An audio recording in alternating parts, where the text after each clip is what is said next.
I appreciate the chance to speak on behalf of Jodi and everyone who loves her. I've never done anything like this before, so please be patient with me. I was told to direct my statements to you, the judge, and explain how this has affected my life and how I feel or what I would like for Furlong's sentencing. So how has this kidnapping, rape, torture, and murder, and finding my daughter's body in the cemetery affected my life?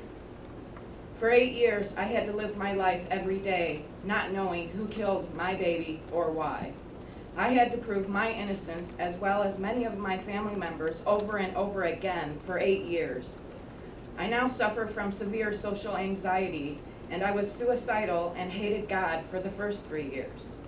I spent 8 months in a Christian rehab to repair my relationship with God, and it's by His grace and strength that I am here before you today.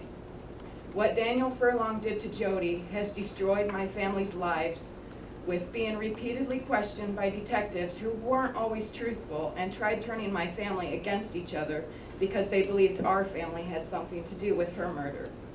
Jodi is forever gone, and everyone who loves her will never be the same. I suppose I could go on and on about all the things Jodi will never get to do, but I would rather address the injustice she is getting. When Daniel Kevin Furlong was arrested for Jodi's murder, Mr. McDonough told me he was there for me, and if I needed anything to let him know.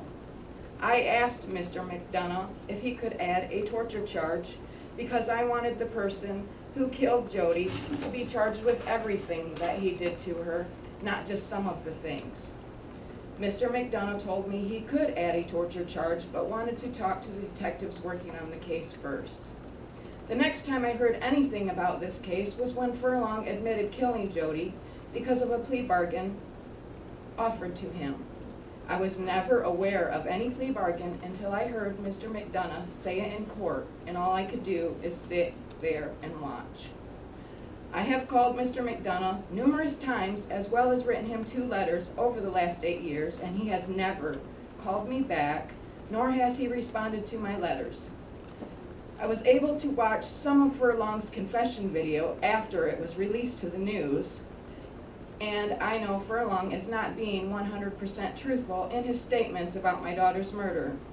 There is evidence that does not match up with what he was saying, and evidence that he didn't know anything about and can't explain.